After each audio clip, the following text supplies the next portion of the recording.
Supplemental Nutrition Assistance Program, SNAP, and their impact on our communities here in Pennsylvania, particularly in Monroe County and the 115th Legislative District, are going to be profound. Under the new federal guidelines, adults aged 18 to 54 must now meet stringent work requirements, 20 hours per week of employment, volunteering, or job training to maintain their SNAP benefits.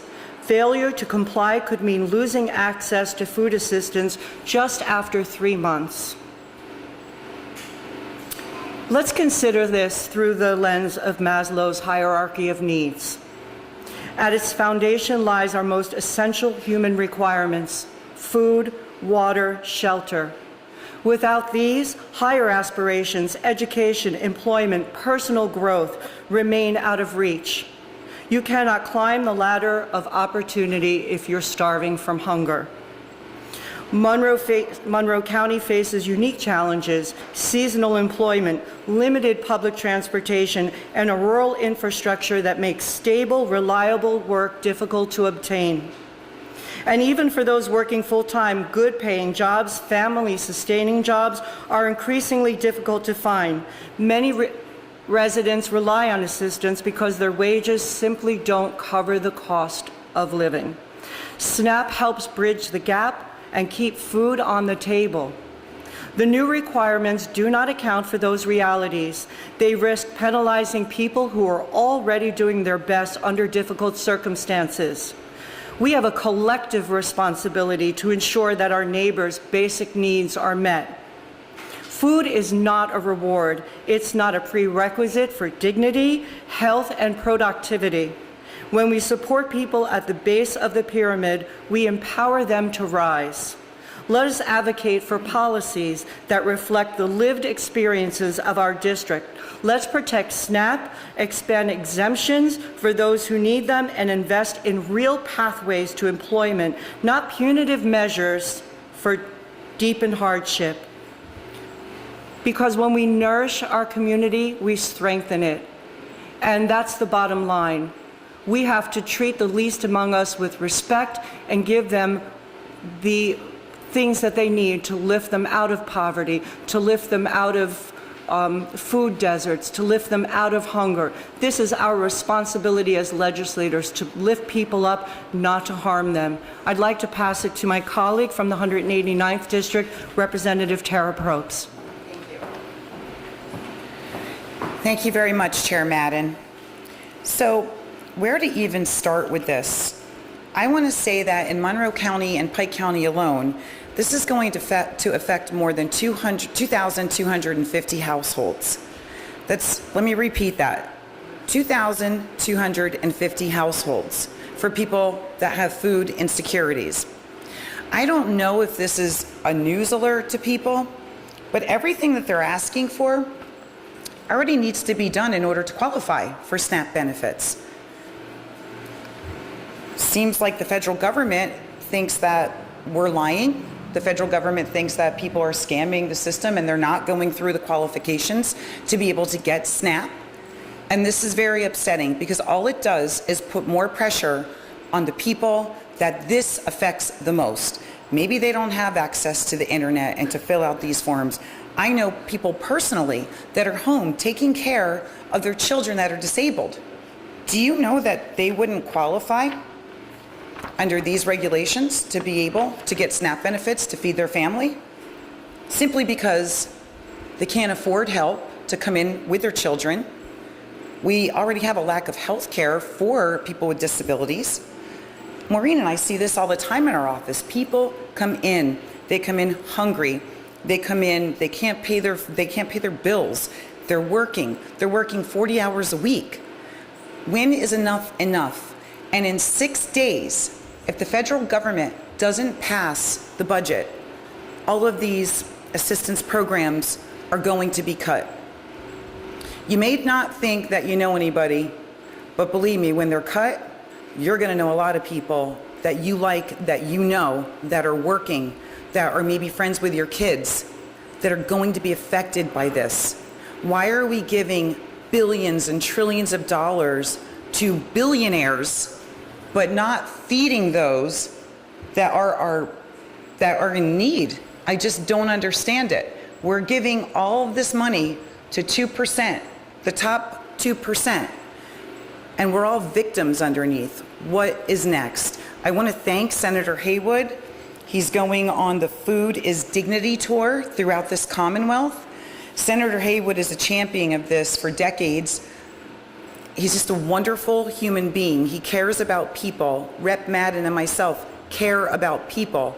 We don't want to see this happen. We are here to help. We have forms in our offices now for people to come in if they have any questions. But the fact of the matter is, what they're asking you to do is already being done. This is 100% propaganda at its best, and it needs to stop. I'm Tara Probst. I'm in the 189th district. And again, nearly 800 households in my district are going to be affected by this, with 2,250 in Monroe and Pike counties. Thank you very much. I'm going to pass this along. I get to introduce you. This is wonderful. To Senator Haywood. He's a brilliant, wonderful man, and thank you for all that you're doing to make people aware of this situation and problem. Thank you.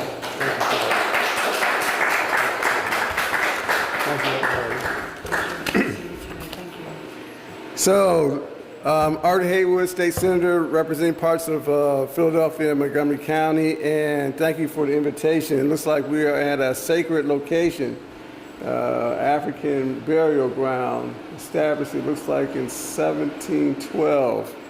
So this is a real honor to be here in such a sacred space. Again, as been shared, we're going around the Commonwealth of Pennsylvania to let people know that there's some significant changes coming to how to keep SNAP food assistance.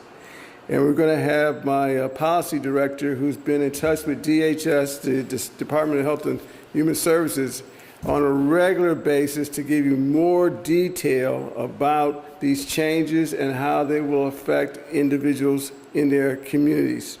Fortunately, DHS is trying to get up and running and be in a position to provide the assistance that people need, but it's a big change, and I just have a few things I'd like to share before I turn it over to Aaron, who will be able to provide the details for the community. Number one, I was on a telephone call with a number of my constituents and neighbors about a month ago. We were talking about these changes, and one lady on the call said, "I'm retired, I'm on a fixed income, and I'm 62. Will I be required to do the 80 hours of work, school, or volunteering?" And the answer is yes. With these new changes that will be in effect in November, the age of people who have to comply, who are able-bodied, goes up to 64. She was 62. I got another call from an individual who's working 15 hours a week. That's all the hours that she can get, 15 hours a week. She asked me, which she's still receiving SNAP food assistance to help ends meet. So she asked, would she be required to get more hours? Because she's getting 15. The answer is yes. 15 does not equal the 20 hours a week that you would need to get to 80 hours a month. She did say she was getting all the work hours that she could get from her employer, and so we talked about how she might be able to be matched up with volunteer hours to make up the difference. Of course, that can be extremely challenging. And then the last conversation I had, at least I'll share for today, was with a grocery store owner.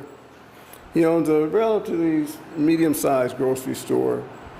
What he shared was that 8 out of 10 of his customers receive SNAP food assistance. This means he is in grave danger of having to cut hours if folks can't keep their assistance and buy groceries, or possibly be in a position where he may have to lay off individuals because he doesn't have the shoppers to support the store. So these are some of the big challenges of this enormous paperwork. Aaron is going to describe some of the tremendous paperwork that people are going to have to comply with. As Tara said, many folks are already working who are receiving these benefits, but they've got to report this work in a very detailed fashion in a way that I'm confident some people are just not going to be able to keep up with all of the paperwork that is required. But I'm so glad that folks are here today to hear about these changes so we can share them with our neighbors, let them know that as of September 1st, which is passed, as of September 1st, some of these requirements are in place. 2, if you know of any charities that are providing food and giving out food, this is a good time to increase what we can give to the charities. Now, I want to be clear. The Secretary has shared with us that for every SNAP meal, SNAP provides 9 meals. SNAP provides 9 meals for every charity meal. So it's not like the charity network can pick it up. We've got to try to get people to comply to hold on to these benefits. And if there's any kind of local task force that looks at challenges that people face, this is I think, an appropriate topic for any kind of task force, local government, where they're trying to match up people with work, match up people with volunteer hours, and beyond. This is finally a direct result of the national government. This is not from us at the state. We're doing all we can at the state to get people food. This is a direct result of really the cruelty of the national government. And as Congresswoman Dean, who represents Montgomery County, shared yesterday, this is really just a so drastic violation of who we are and what we expect from each other. And as she said, it's our expectation that you should feed the hungry, clothe the naked, give food and water to those who are thirsty, and welcome the stranger. And these are basic violations of our dignity and who we are. Now, having shared that, I'd like to turn over to Aaron, who can provide a lot more detail about the ins and outs of these new rules and hopefully answer any questions that people may have. Aaron, thanks so much.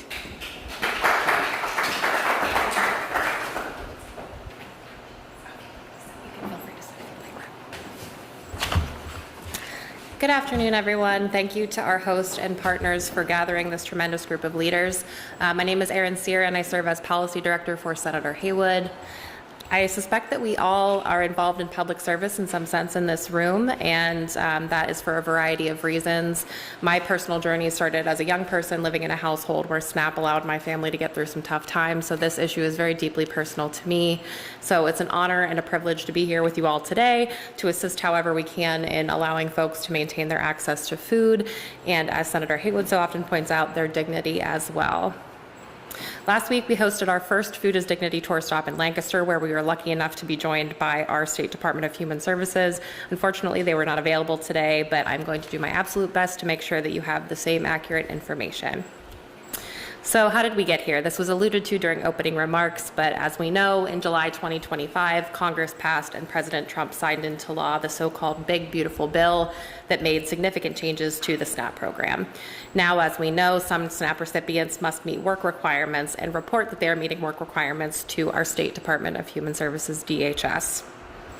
If SNAP recipients do not meet the new work requirement, they will be limited to 3 months of SNAP benefits for a 3-year period. That's 3 months within 3 years.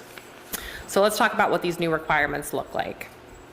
Under the new federal rules as of September 1st, which has already passed, to keep or become eligible for SNAP benefits, certain people will have to meet those work requirements. Now, those can include working, volunteering, or participating in an education or training program for at least 20 hours per week or 80 hours per month, and report to DHS that they're meeting that work requirement. So there are two kind of things that I want to point out here. One major distinction between two groups. We have the September 1st group that goes up to age 54. Then in November 1st, we're going to have even more folks when that age increases to 64. So again, on September 1st, it went into effect that folks between 18 to 54 who do not have a dependent child under 18 and or who are considered physically and mentally able to work. You may know that previously Pennsylvania had a number of waivers that exempted some groups from these work requirements. Those groups included veterans, current or former foster youth aged 18 to 24, and parents of young children younger than 18. So Pennsylvania no longer qualifies for those waivers, so unfortunately those groups will no longer be exempt. And as I mentioned, starting in November, that age will increase from 54 to 64, and the age range for dependent children will lower as well from 18 to 14 years old. So to go a little bit further into what it means to comply with these new rules, if an individual is working, they must work an average of 20 hours per week or earn $217.50 per week before taxes. If they're in school or a training program, they must complete 20 hours of class time each week or be enrolled at least half-time. And if they'd like to meet the work requirement through community service, which many folks will likely have to do, their caseworker can let them know how many hours each week they need to volunteer. If an individual does not meet the necessary work requirement, again, they will only be able to get 3 months of SNAP benefits in a 3-year period. And it is very important that they report that they're meeting the requirements to DHS. Fortunately, some exemptions do remain. Folks can maintain their SNAP benefits for more than 3 months by letting DHS know if they meet an exemption. I'm not going to list them all here, but on the handout that was provided to you when you came in, all of those exemptions are listed there, and they're also listed on DHS's website. And if an individual believes that they're unable to work due to a disability, it is very, very important that they fill out a medical exemption form.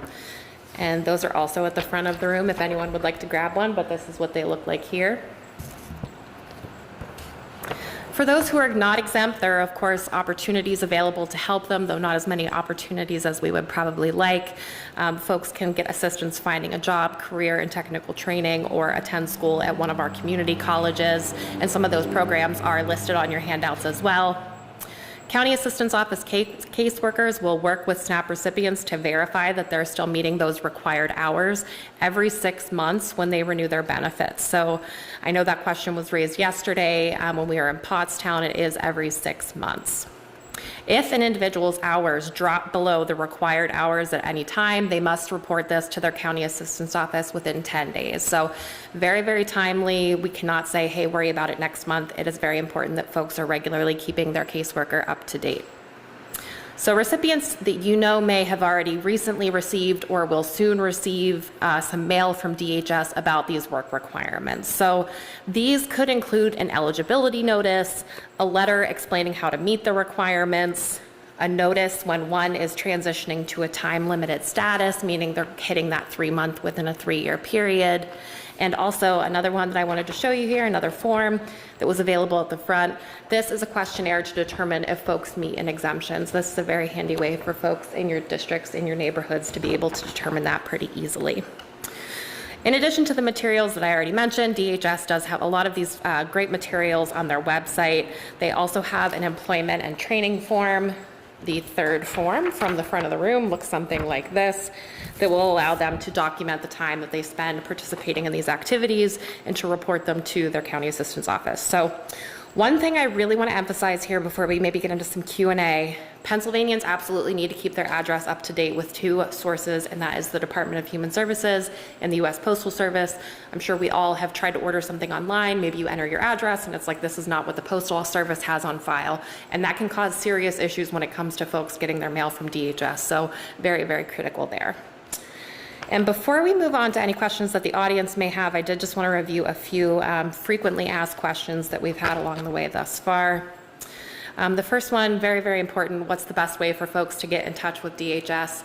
Per DHS, any and all the ways, there are no wrong doors. They want folks particularly to be reaching out to their county assistance offices, which leads into my next question. County assistance offices and their caseworkers already have a lot on their plates. I think we all know this. They are very limited in terms of their time and resources. So the question was asked when we were in Pottstown last week, has any funding been given to PA by the federal government to increase those county caseworkers, or does PA anticipate receiving additional funding? Rep, would you like to answer that question? 0. Correct. So unfortunately, these federal changes, we really can look at them as unfunded mandates.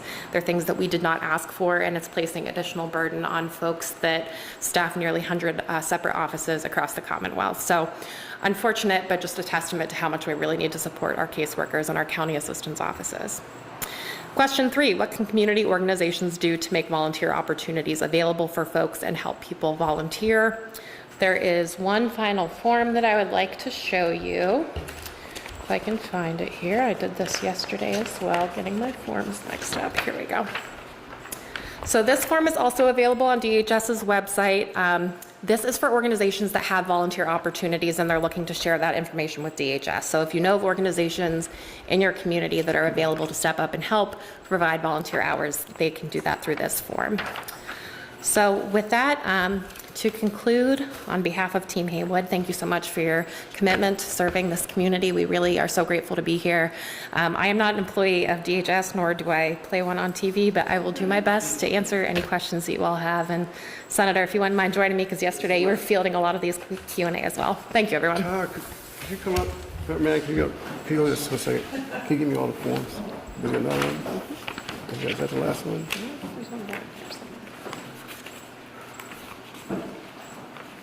I got 3.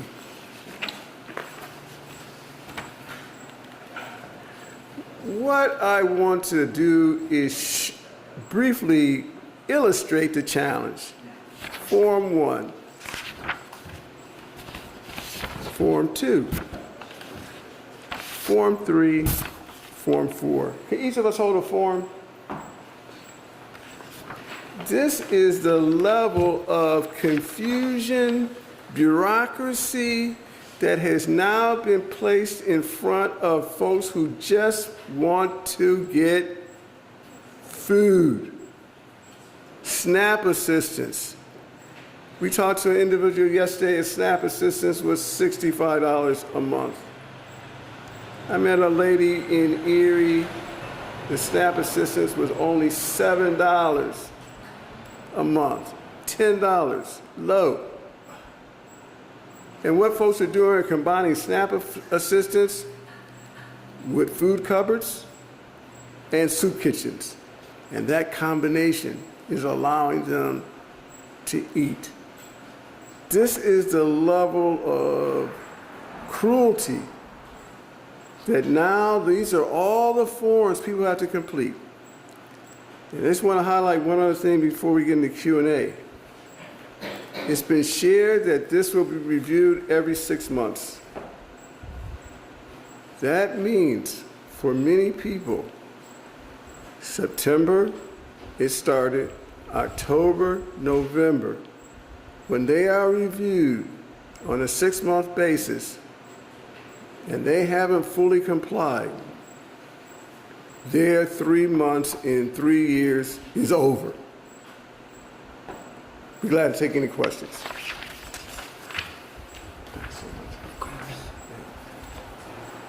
Kyle, I got a question. Go ahead. Yes, I'm sorry. that's You know, I okay. know you've got I have actually 2 questions. So we all know what it's like. Come on to the mic. My question is, I don't know, I'm sure we've all been there trying to call the federal government or the state government for something, and you're on hold for 2 hours just to get hung up on when it finally transfers. It's frustrating. Many people don't have access to internet. When you say like every 6 months, I can't trust the federal government to pass a budget. Our own state isn't passing a budget. How do we even know? How do they plan on getting through this process? And my second question is, how is this going to hurt our agriculture in Pennsylvania? Because our farmers feed Pennsylvanians in this Commonwealth and outside of the Commonwealth. And as you said, for your grocery store, our farmers rely, this is how they get healthy fruits and vegetables and meats. And I'm really concerned what it's going to do to the economy of our agriculture and our farmers when this goes into play. Yeah, thanks so much. So on the first question, all I can say is DHS is fully committed to using every resource that they have to be available. Now that's a tremendous challenge, but they are committed to doing all they can. It doesn't mean that people won't get lost in the shuffle, forms won't get there on time, or they will get there on time and they'll get lost. I mean, that's part of the maze.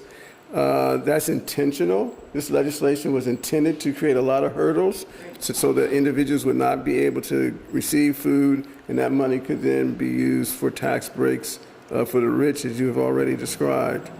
So it's going to be a big challenge. I don't think we can minimize it. But I do believe that, as Aaron said, we really got to work with DHS, recognize that they're already at their limit. They've been asked to do a lot more.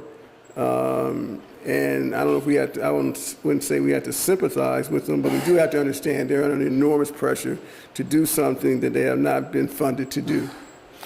One of the reasons that we are here going around the state and letting people know is because DHS does not have a marketing budget that would allow them to spread the word in the same way as COVID. DHS Secretary said that during COVID, they got $1 million from the national government to share the word, about vaccines and getting tested. But they've gotten $0 to spread the word about the SNAP changes. So that is in part why we are here. On the second question, the impact on agriculture. So I haven't seen a study yet that was clear about the impact, so I can't give you any detailed projections that were, state by state.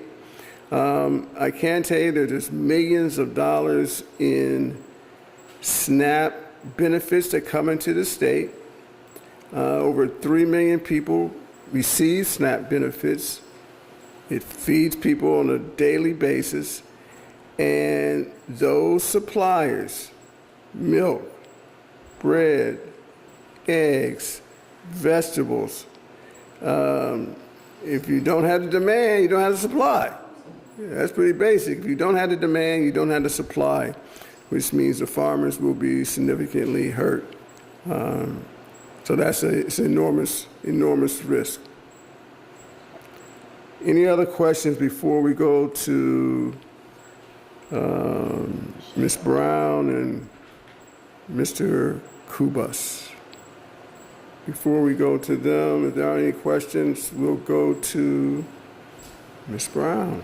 Nicole Brown, she's from here and also a leader in the National Council of Negro Women. And Carlos, you can come on up right after.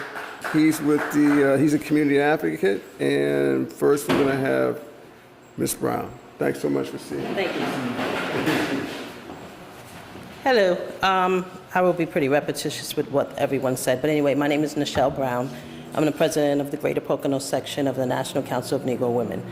So where the Poconos is more reliant on hospitality and tourism, we struggle already with low wages, high rents, gas goes up, rent goes up, but we don't have the wages already. So when you think about that, after the summer, we're seasonal, so summers and the holidays, wages are cut. So funds are needed as well as food. So as the National Council of Negro Women, we do the work in the community to give back and feed the unhoused and the less fortunate that do not have food, that are struggling from food insecurity.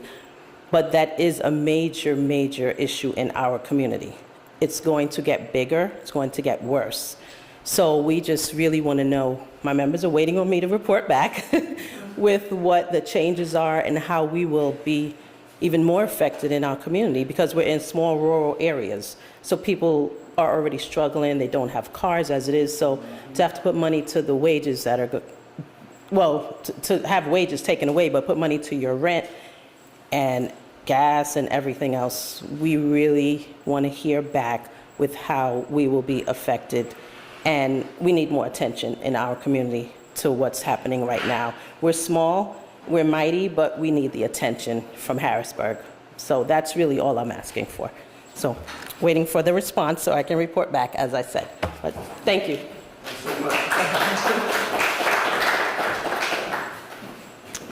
Good afternoon, everybody. My name is Carlos Kubas, and it is a pleasure for me to be here today. And I'm actually representing a couple of different organizations that are active here in Monroe County. Many of you know that I do work for State Representative Tara Probst. I also do a lot of hand-holding with State Representative Maureen Madden's office. But we're particularly concerned about the isolation and the insulation suffered by people who are English as a second language speakers. And so Black and brown communities struggle every day. Food dignity is a reality for many of these people. Many of our families rely on the SNAP benefits. So the senator did a brilliant job of exposing for us the complexity of this issue. Imagine if you could not read or write English and then had to reinterpret the new rules. So that's the challenge, right? That's the real challenge. And for many in the Black and brown communities, these benefits sound wonderful, but gaining access to them provides a tremendous challenge. So I will be reporting back to those groups as best that I can. Both Representative Probst and Madden have set up things in their office where I work part-time for them. So I'm there on Tuesdays and Thursdays, but we're getting out the word that if you need assistance, if you need to have something as simple as reading the new requirements, right? Just reading them to someone, I think is essential. The other issue for us, and one that I'm coming across increasingly more common, is the issue of veterans, right? And, excuse me, I'm a Vietnam veteran myself, so to see them struggle this way, it's just inconceivable, right? So I'm glad that we're together today. I'm glad that we're holding hands once again and that we're working to understand what the federal government is doing and to teach our people how to work around it to ensure that at the very minimum, they have some form of food dignity. Thanks for listening.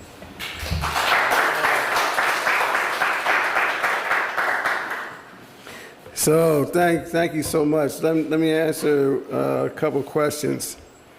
DHS does anticipate having forms out in Spanish, and I think the Spanish forms are or will be out this month. So they're very close to getting that done. Go ahead, Todd. Multiple languages. We have a lot of Ukrainian Yep. refugees in this area. So they're working on multiple languages, but this month they will have the Spanish. So it's, they got a multi-level rollout. So what I'm describing is September. DHS was, this is legislation that passed in July. So it's a lot of efforts to try to catch up. But the multiple languages is on the agenda, and we'll continue to alert them of the multiple language that they need to meet. Unfortunately, the new legislation does eliminate the exemption for veterans. So veterans will now have to comply, and that is new. Also is new, beginning in November, will be parents with teenagers. So before, if the child was 18 or under, that was an exemption. Now it's 14, so that means if you're a teenager, you've got to figure out how to make all this work. Those who were in foster care, who aged out of foster care, they were previously exempt, no longer. And finally, those who were unhoused or homeless, they were previously exempt, no longer. Right? Or do their volunteer hours or not get benefits. So it's very challenging. We really want to make sure people are aware, though, so that folks can understand what it will take to keep benefits. And so that is the main Harrisburg activity, letting people know what the new requirements are so that they can have the best chance of complying. These are federal rules that the state cannot change. So so it's nothing that Harrisburg can do other than try to create a system where folks can comply. But we don't have the latitude to change what has happened at the national government. And so that should be core to the report back, please. Any other questions? Again, I can't thank those who are here enough for being here. And I'm sorry, Reverend Prost, Representative Madden. Yes, sir, go ahead. Thank you so much. Who are you, please? Excuse me? What's your name, please? My name's Alex from TV 13. Thanks so much for being here. My question is, how does this differ Aaron. from the 1996 Welfare Reform Act that President Clinton signed that required people to work up to 30 hours a week? Thank you so much. So there are a number of differences. First is veterans are included. Second, up to 64 is included. Third, those who are on foster care are included.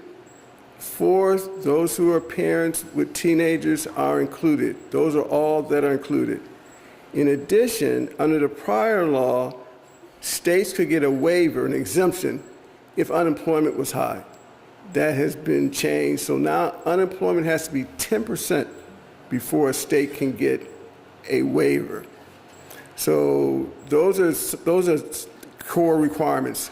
Pennsylvania had a waiver so that these requirements did not apply because we were coming out of the COVID recession, and the COVID recession increased unemployment, so those were the conditions. So the number of people who have to comply are dramatically different than in the earlier law. Now we got 80 hours a month, and in addition, what states can do to get a waiver is much more challenging. Now, the 20 hours a week requirement is for able-bodied people, correct? Yes, all the people I just described. So it's for volunteering, additional education? Education is included, yes, sir. What is the problem with that if you're asking able-bodied people to contribute? Yeah. Can everybody contribute? I believe everyone who can contribute should. I also believe that food is a human right. Now, the biggest challenge is the paperwork requirements. Many of these people, according to DHS, who are receiving SNAP benefits are already working, but they're not required to upload their paycheck. And in fact, we don't have a system for them to upload their paycheck every week or every 2 weeks. In fact, if we had a way so that their payroll could be automatically sent to DHS, that would be a significant reduction in the burden. But instead, there are these forms that individuals are going to be required to complete to demonstrate their hours. As Tara said, Representative Pro said, many people don't have internet in terms of uploading documents and sending them. If individuals are going to have to fill out the form, sign it, take a photocopy so they have it for their own records, mail it to DHS on a weekly basis, this is going to be very challenging. In fact, for many, impossible. I just walked through it. Fill out the form, get it copied, send it. I mean, many people aren't even using the mail in that kind of manner. But if you don't have internet, you can't make it an attachment and email it. So this is a tremendous paperwork challenge as opposed to increasing the number of people who are working, volunteering, or going to school. Yes. Senator Haywood, I want to thank you very much for coming to our town to talk about this issue. My name is Jennifer Shakaitis. I'm chairwoman of the Stroudsburg Township Board of Supervisors. And the issue of the unhoused has been